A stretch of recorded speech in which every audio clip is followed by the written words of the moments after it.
Okay, now you're definitely live. Yeah, now all we're right. Live on the Sam Houston channel. On the Sam Houston channel. First, I want to say thank you, Carlos, for helping me get this set up and everything. Yeah, no worries. To all the folks out there, I do appreciate it. He's helping me because I wanted to. We lost a very dear friend of mine yesterday, James Harris. A lot of the wrestling fans know him as Kamala, the Ugandan giant. And he died.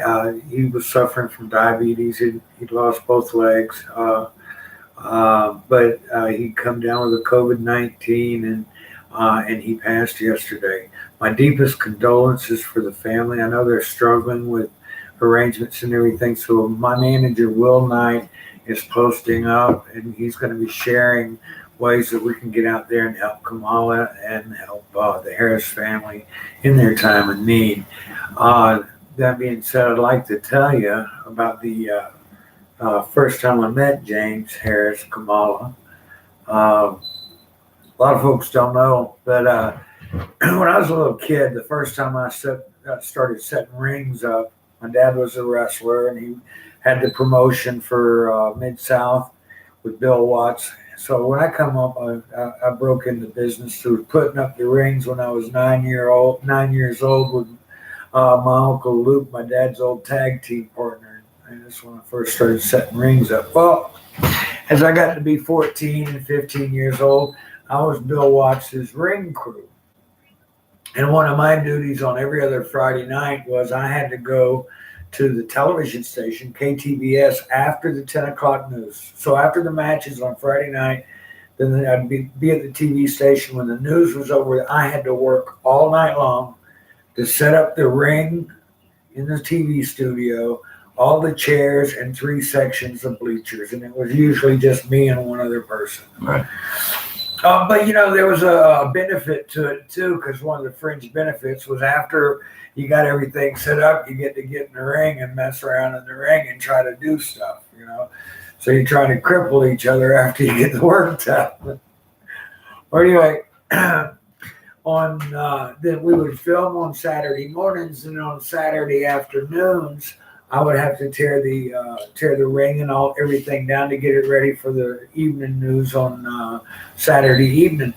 So every other weekend, I didn't get to see the wrestling tape, the Mid-South's tape on Saturdays because I was tearing the ring down. So I never got to see any of the videotape of Kamala in the body of the show.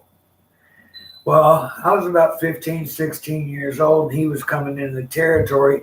And in certain towns, I was also the timekeeper, and I'd help announce. I was just kind of Johnny on the spot, able to fill in with it wherever they needed me to. Right. Grabbing jackets and bringing them back to the dressing room. 5 minutes gone by. That was a great thing for a 12-year-old kid. You got the stopwatch and the microphone. And you get to announce the winner of the match. That's a big thing. Well, anyway, it was for me. So I was about 15, 16 years old, and I used to play all the music. All the guys started playing with the entrance music. And back then, we didn't have the big sound systems like every DJ has now. What'd you use? We had a boom box. Nice. Yeah, it was a big old boom box. This is in Mid-Atlantic? Oh, no, this is in Mid-South. Oh, Mid-South. From my dad's company. Oh, gotcha. Or Bill Watts' company. Right. So anyway, we had the boombox, and I would get to the matches early, and they'd give me a lineup with the music, and I had the Free Birds, and I had Junkyard Dog, and so I'm looking at the thing, and I see this. I'm trying to figure out how you say this name, Kamala, Kamala, what, So I'm trying to figure it out, and I got the tape there. Well, when it was getting ready for time, I looked back at the dressing room door, and in the Centraplex, or the River Center now is what it is in Baton Rouge. I mean, a crowd had got around the bad guys' dressing room. I mean, just a crowd of people, like 500, 600, all just huddled by that door. And I put the tape in and started playing, and all of a sudden I'm hearing this drum. Yeah, and the tribal jungle music. I hear that music, and I'm going, what the heck? And I look back up there. but to the dressing room, and that crowd of about 500-600 people, all of a sudden I see this big wooden mask coming through. I'm like, what? Some out of a Tarzan movie. And then people went, and they were gone. They just disappeared. And he's coming running to the ring, and I'm standing there here, and I'm sitting there, and I'm in disbelief. I'd never seen anything like this before. And you're a kid. Yeah, and I'm like 15, 16 years old. Yeah. And here comes this big guy, 6'8", 380 pounds, with a big old spear. When he comes through the security railing, I hurdled the railing myself, but I did maintain control of the microphone and the boombox. So I did finish my job that night. That was the first time I'd met him or saw him. And then I met him later on. He didn't speak in front of me for years. To keep to keep the mythology, yeah. the secret of it. Yeah, wrestling's not like that. Yeah, he lived his gimmick. He lived his gimmick, what an awesome person he is. And, I'm thankful that I was blessed with being able to know him. He was a brother in Christ, and I'm glad to say that. We had a lot of good times. I got to wrestle him twice. That was my next question. Yeah, I got to wrestle him twice, and it was oh gosh, just an honor and a privilege to share the ring. And what a light guy! I mean, somebody like that, you figure, oh man, I'm getting killed. Yeah. Well, it wasn't that bad. It was fun for everybody. We did good. a great job. But so yeah, he was a good. Okay. You got one? Oh gosh, yeah. All right. My brother Jake, Honky Tonk Man hit Jake in the back of the head with a guitar. Well, they didn't fix this guitar up or rig it or anything like that.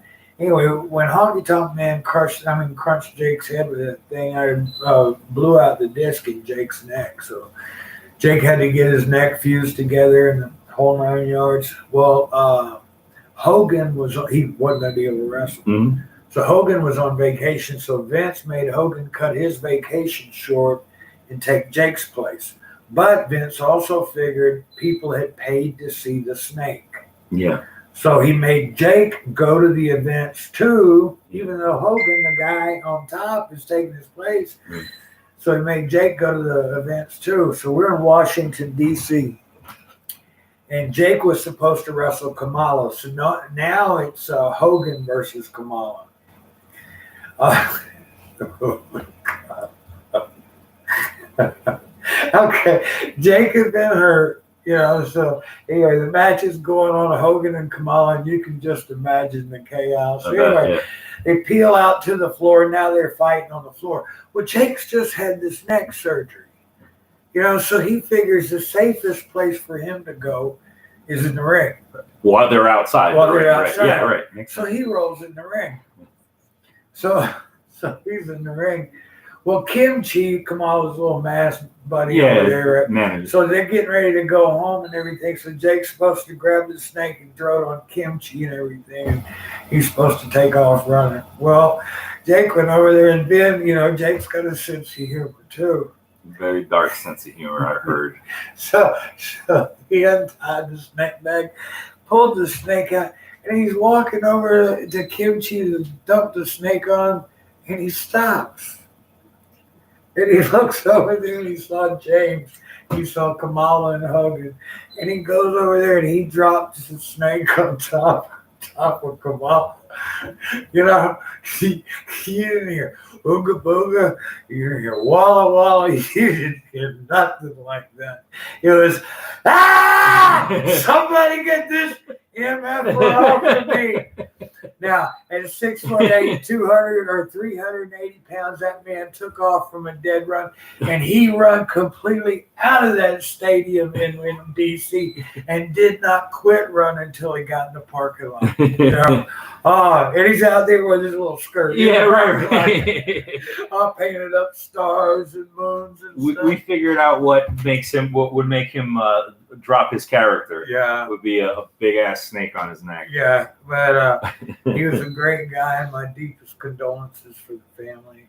let's remember them well, Mhm. how they're friends and family and stuff. And we're trying to help. So if you can reach out to the family in Absolutely. any way, shape, or form. We'll also, don't forget to mention that we're going to be talking a little bit more about Kamala in your discussions about Christ on your Patreon show. Yes, so on tell people to Patreon. follow us at Patreon. Yeah, follow us on Patreon, Michael Sam Houston. That's the one. And sure would love to have you on board. We're doing a lot of great things, helping people with rehabilitation, both physical, mental, and spiritual. Got to have that spirit. You got to be there. And you know, we're in troubled times right now.